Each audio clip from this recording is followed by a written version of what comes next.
You never heard of incarcerated parents. It wasn't a thing. You didn't hear about reentry programs and how that affects children. You never heard about child suicide or cyberbullying, all these things. So we've had to evolve. From the sunny palms of Los Angeles, this is Bully Buster, the podcast where Rhonda Orr speaks with guests battling the bully culture.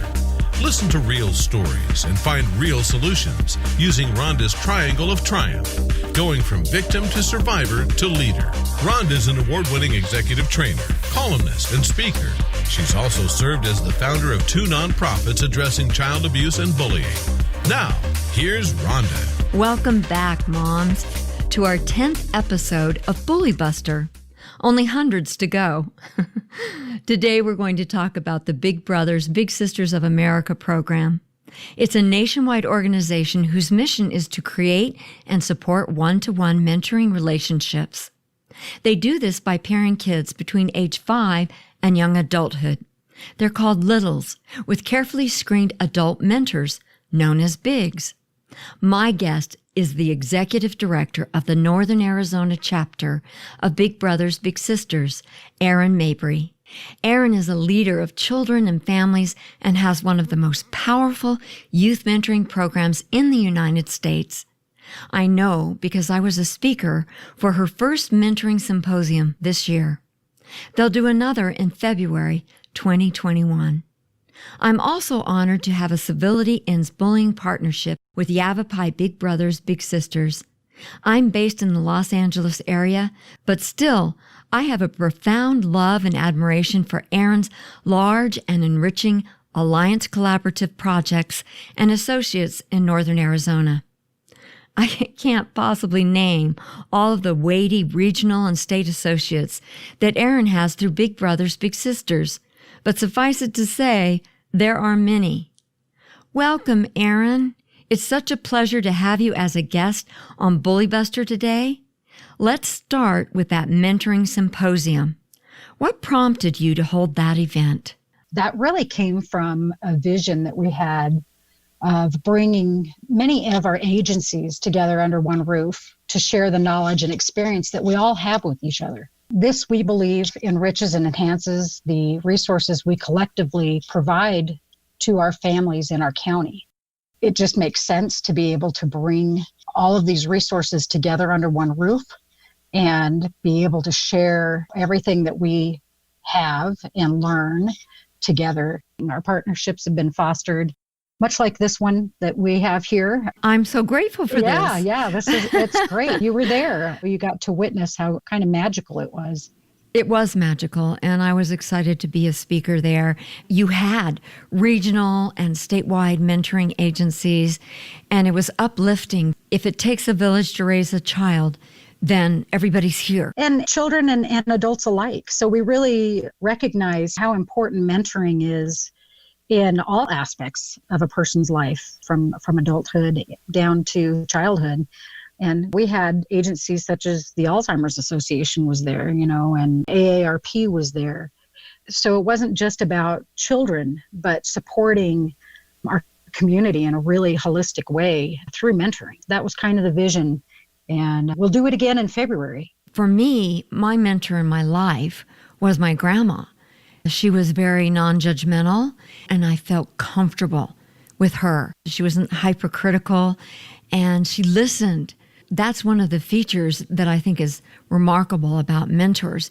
But like you said, not having everyone to represent just the children, because mentors need to be the mentee and also have their own mentor. Who was your mentor? I have a long list, and I'll tell you, I come from a big family, and I will say that everybody in my life has been very instrumental in what I've become, who I am. Some of those being obvious lessons like a teacher or that kind of thing, but mentoring comes in so many forms, and we can celebrate that. Well, it makes the difference day and night. How does someone become a big sister, or in other words, a mentor for Big Brothers, Big Sisters? Well, in Yavapai County, a person that would be interested in becoming a mentor or a big, what we call them bigs, would visit azbigs.org to start their application. We have hundreds of affiliates across the nation. So I know that your podcast isn't just for our area, but anybody would have to look up where they live and what affiliate serves their area. Going into the program, we have a lot of different programs to choose from. So there's community-based, where big and a little might meet out in the community and do things together out in the community. In our school-based program, they would meet on school campus. Of course, with COVID right now, that's a challenge. We have family and couple mentoring. Even a family could become a big family. We have high school mentors, kids that are mentoring other kids. And now we've kind of shifted and we're looking at virtual-based mentoring. So there's different programs that fit different needs and commitment levels. So becoming a mentor through Big Brothers Big Sisters, it's a pretty good process. We keep safety and quality, of course, in our focus. To begin with, there's several screening processes to determine if the potential volunteer is a good match for our program. We ask that each mentor commit to at least 1 year for each little, just because we know that the outcome of a sustainable long-term relationship, of course, is much more robust than a quick one.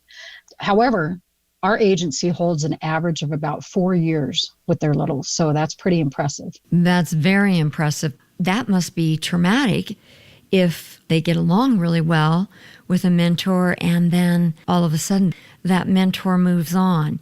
How do those transitions normally work out? So if they're in our program and they've been in our program for a while, a lot of our matches close for natural reasons. Maybe the little graduates, or the mentor moves away, or the little might move away. We try to keep supporting that little, and a lot of times we'll rematch them with another big. Unfortunately, there's not as many bigs as there are littles.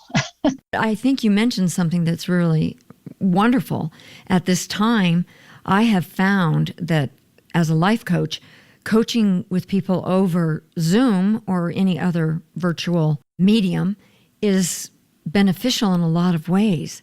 It almost forces eye contact. We've discovered with COVID a lot of new ways to connect. We had these conversations constantly about virtual meets and being able to watch body language and that kind of thing. But we're realizing that it works. Along with the rest of the world, we've pivoted, if you will, and started really looking into how to enrich more online communication and utilizing technology to its best advantage. It can be done.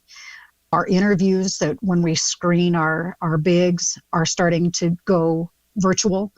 There's pros and cons to that. Sometimes we were kind of fearful at first, thinking, well, we're never going to see everything as it is when we walk into their home and be able to look around. But what we were finding was that people were much more honest in front of a computer than face-to-face. You have to look for the good things, right? You do. And sometimes what you're mentioning, I think it goes in accordance with almost anything. For instance, that honesty can come out in an innocent way, but to someone who's not a mentor as far as bullying is concerned. And that can hurt the child. And it's being able to help them also be coached to know who is safe, who isn't safe. And as much as we in the community that try to end bullying, try to send that message across, it's not okay to meet up with people you don't know on the social media. But in your context, it makes all the difference in the world. And I think teaching classes, a lot of parents have really hated having homeschooling because they have their own jobs and so on and so on. But some of them love it because the kids are more involved with the family. Right. There's not as much transportation time. We approached COVID stay-at-home orders with a lot of caution, being concerned about safety and well-being of kids and child abuse issues. And we're also seeing in this tender time some wonderful things. And just like you said, families approached it with fear and then found that they're really relishing the time that they're having with their kids and getting to know their kids better in a different way than they had the opportunity before. Families that were rushing from Taekwondo to baseball to school to band and, everything in between, and work and all those other things that happen, in families. They had to get quiet and sit down and get to know each other. Well, maybe they're having dinner together more, because that's always something that I've said. You want to know your kids and you want your siblings to know each other. That was the one great thing my family did for us. But, when you talk about a mentor, most definitions of mentoring state that a mentor is a wise and trusted teacher or a counselor. What is the Big Brother, Big Sister organization's definition of being a mentor? I love this. We call ourselves defenders of potential. Ooh, I love that.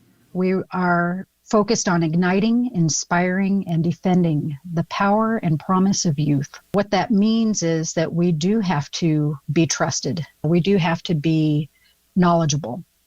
And we have a lot of pieces that are in place to assist our bigs in doing that. Every child has a plethora of potential, and we can reach it if we are focused on that. So that's what we do. We kind of put on our bigs. We kind of set them out with a cape.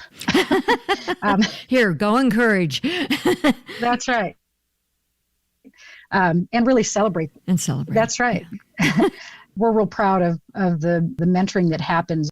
Our youth today is, as you know, faced with so many challenges, from internal family issues and outside issues, bullying, now with education interruption, just being able to find food and shelter and jobs. We need it more now than ever for these kids to be able to have a mentor in their life, that important adult that focuses on them and gives them the time and attention that they deserve. Which is a part of attention.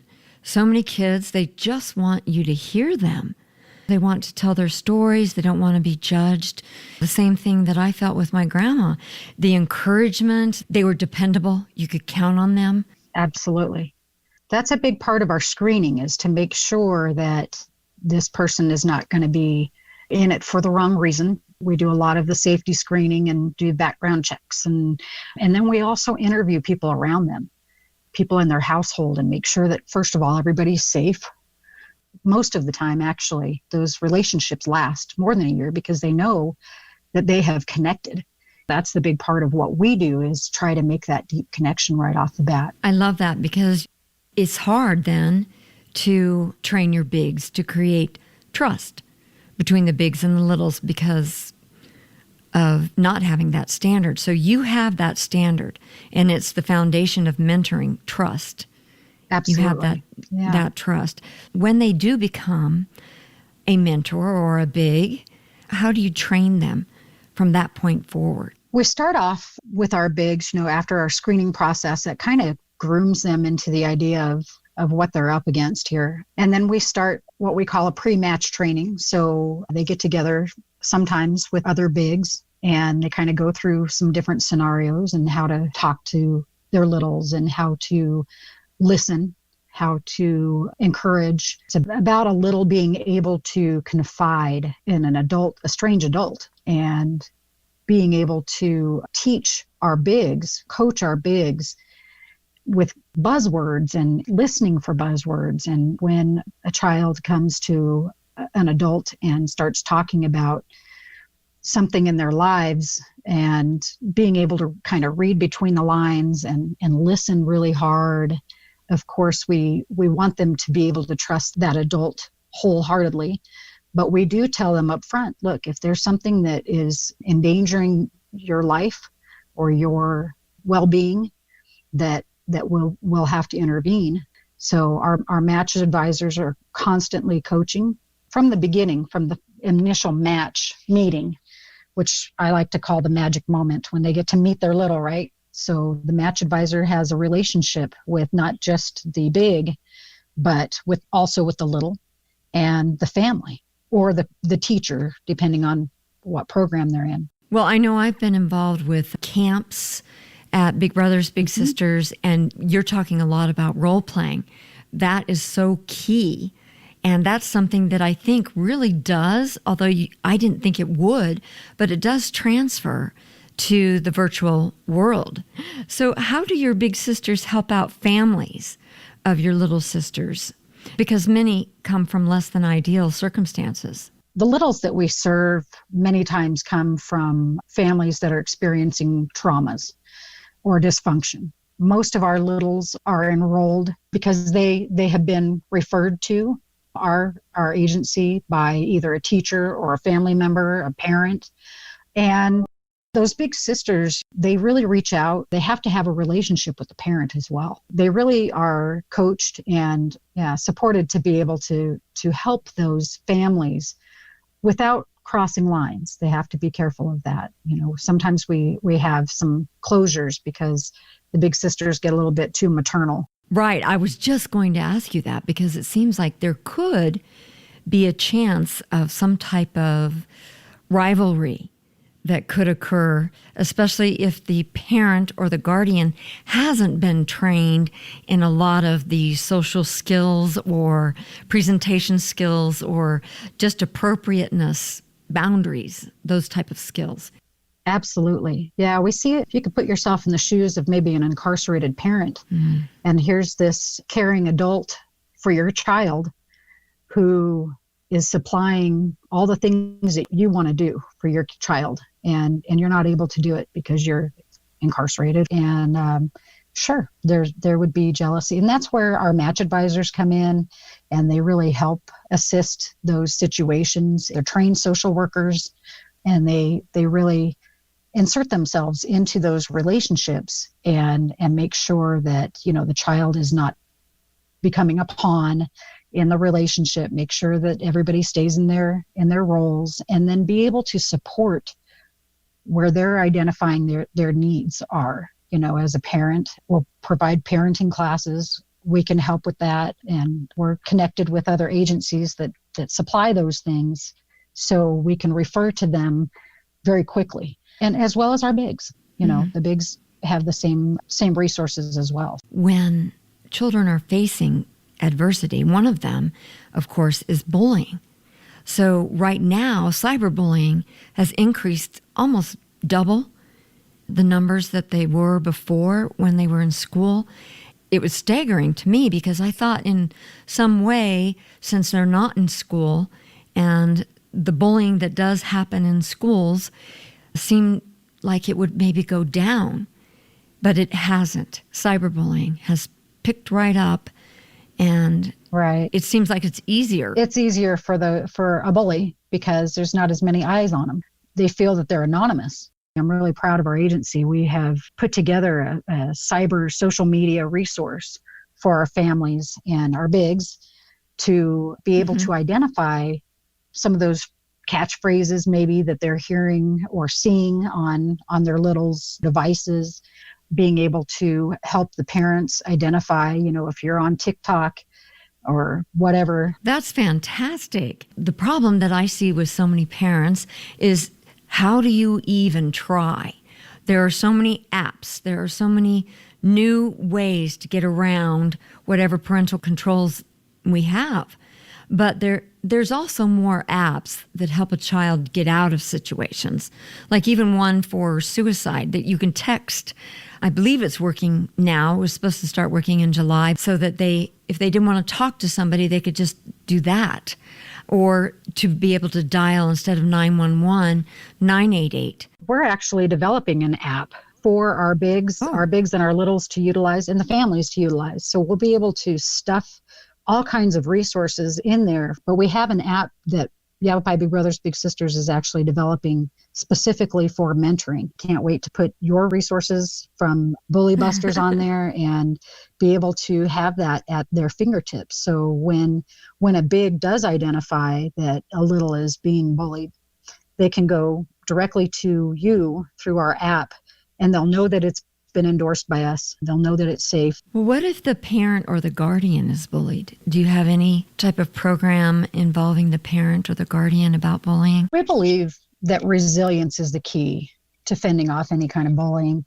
When we're hearing about parents or guardians being bullied, it's usually through our bigs. We've worked very closely with Prevent Child Abuse and using the protective factors. I'm sure that you're aware of those, and being able to keep our families and our bigs connected with those. I feel like there's a lot of different elements of support, just like your triangle of triumph. I love that. And being able to utilize a lot of those pieces to help support, families to be and parents to be. Well, thank you. I'm very passionate about that process because I think there are so many people, not just kids, that don't realize they have an option to not stay a victim and to choose not to stay as a victim. That doesn't mean all of a sudden, well, I said I'm not a victim, so therefore I'm not. It's a grieving process because being bullied or being a victim for any reason is something that it wears so much on the self-esteem and the psyche and so many emotional levels that they actually have to go through the grieving process, the 5 stages or the 21, whichever you're a fan of. It doesn't really matter. It just means that they have to go through all of those until they can accept the fact that they have been a victim. And bullying and abuse, I define those really as the same, except maybe by law. And to me, it's just someone trying to get power over someone else. If they learn to define themselves well on that side of the triangle, then and I think this is what's happening. A lot of what you're doing and all of your associations, you are helping that child learn how to define herself because that's what bullies try to do. They try to define you in a negative way. And if you have the jump start, they're not as likely to be able to do that. That's right. And to take away your power. Definitely. So they can be the leaders that they are meant to be. You are involved with so many organizations to help, not only create a better life for your little sisters, but for your bigs and littles, parents and guardians. When do you ask for help from, let's say, CAP, which is Child Abuse Prevention? When do you know how to do that, and how does that work? It's constant. We rely on them all the time. We keep in close contact with a lot of other agencies so that we can share what we learn, what they learn, and then what they have to offer. Our staff, our volunteers, our families, our stakeholders. For instance, Prevent Child Abuse. Their new CEO is a good friend of mine, and she and I actually have done child abuse prevention for a long time together.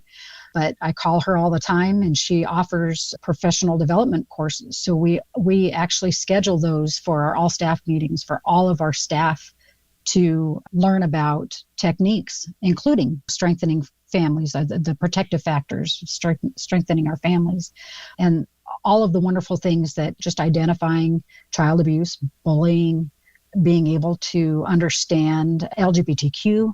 We invite a lot of those community services into our services, and we share them as a resource. We spend a lot of time learning and sharing. I feel like if I'm not learning, I'm not doing my job. Because right. Well, and it changes every day. And it does. It does. It helps us to become more literate on what options are available, what answers are available. And like you have, all the different organizations that will help people to really understand what you need to do.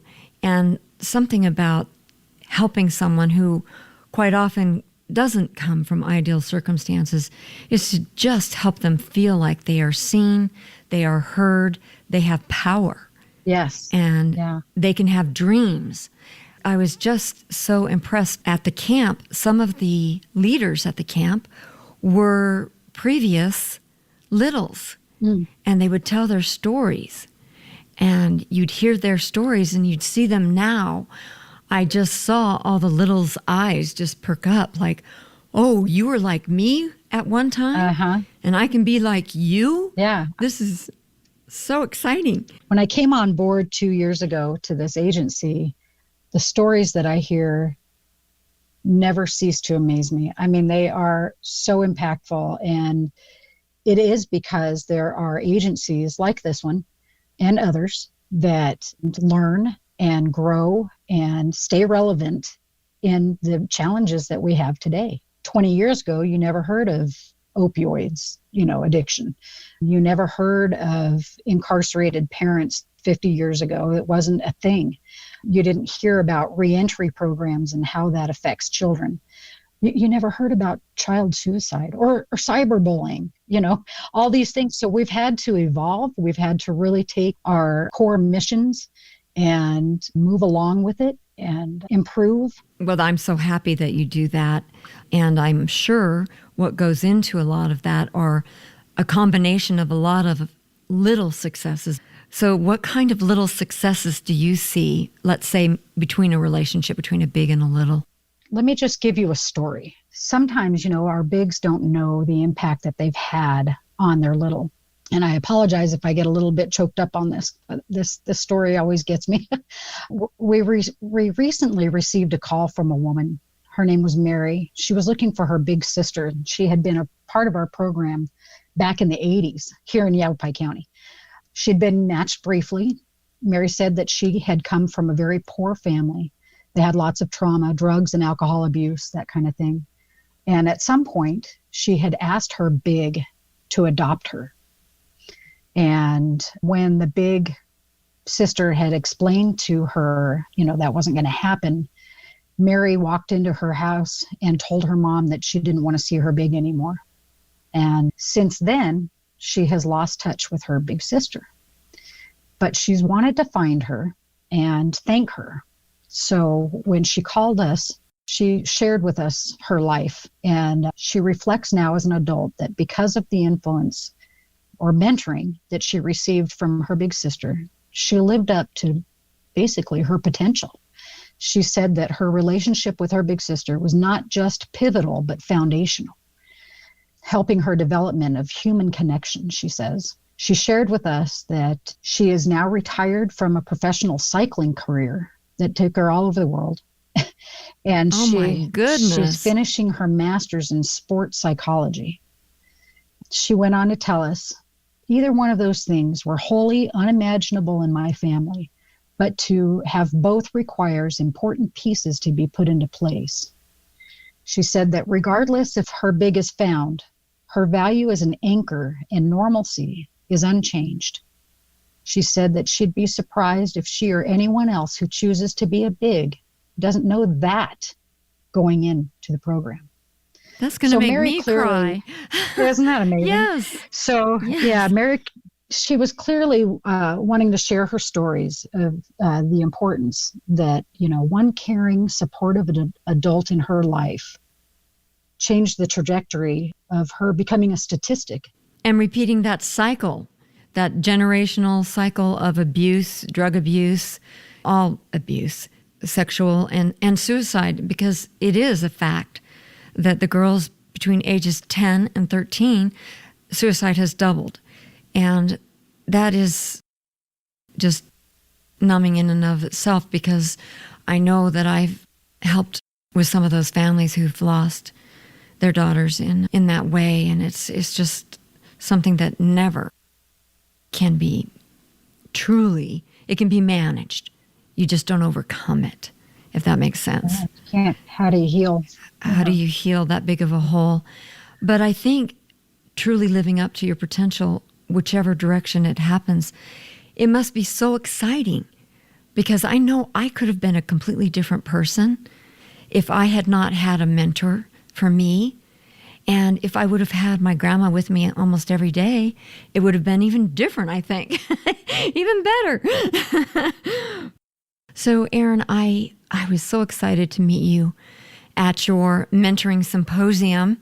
And I just want to ask you, what is your final message for those moms or guardians who want to help their girls? We see so many single moms, grandmas, and aunties that are taking care of loved ones and guardians. And I guess what I would say to moms and grandmas and those aunties, that there are caring and capable people and agencies here to assist you in raising resilient, strong girls. And they are all full of potential. Not a single one doesn't have potential. And I think that is so important to know going into it as a woman who wants to mentor those girls. So what would be your final message to those who want to be a big or a mentor to the littles? Embrace it. Lean in. Be willing to give a little bit. In the case of Mary and her big, I would assure you that Her big has no idea what she's done for her, for that girl, for that little girl back in the 80s. But we all have something that we can contribute to a child. Isn't that wonderful? I'm so thankful I had a chance to speak with you today. Thank you, Erin, so much for joining our show. And I look forward to seeing you in the future. We'll be seeing you hopefully in February. Yes. And thank you for having me on. What an honor. We're real excited to have our partnership, grow. I am too. As well. I am too. Well, thank you. There are so many mentoring gems in this episode with Erin Mabery. It's challenging to come up with just a few takeaways. Here are 3. Number 1, Erin, as the executive director of Yavapai Big Brothers Big Sisters, concentrates on the individual mentoring approach to include not only the children and youth, but training the bigs and training the parents or guardians to prevent and manage bullying and abuse or other cultural illnesses. Because you know what? It really does take a village. Number 2, mentoring well requires having bigs who work with the same girl for at least a year. The average is 4 years in Erin's chapter. Having a healthy, healing, and holistic relationship is absolutely key. Training the youth to build and retain sustainable long-term relationships and showing them how to give appropriate service, and I don't mean raking grandma's leaves, leads to success. Number 3, mentoring teaches littles to, as our Bully Buster motto states, define yourself before others do. That empowers not only the littles, but also the parents and guardians, like grandmas and aunties, who guide their girls. They will have civility, one of our 5 C's, civility, confidence, courage, creativity, and communication, to end bullying, and to be resilient and strong, as Erin says, so they can be extraordinarily successful in life. Thank you for joining me for Bully Buster. You can find out more information about Erin and Big Brothers Big Sisters on our website at bullybuster.us/Erin. While you're there, please subscribe so you won't miss one episode and download the free Triangle of Triumph PDF. If you'd like to have me speak at your event, school, or organization, you may also send me a message and I'll get you details. Until next week, I'm Rhonda Orr. Let's build civility for a new generation. Go to Rhonda's website, bullybuster.us, to subscribe so you won't miss an episode. That's also where you'll find information about having Rhonda speak at your event or school. It's all at bullybuster.us.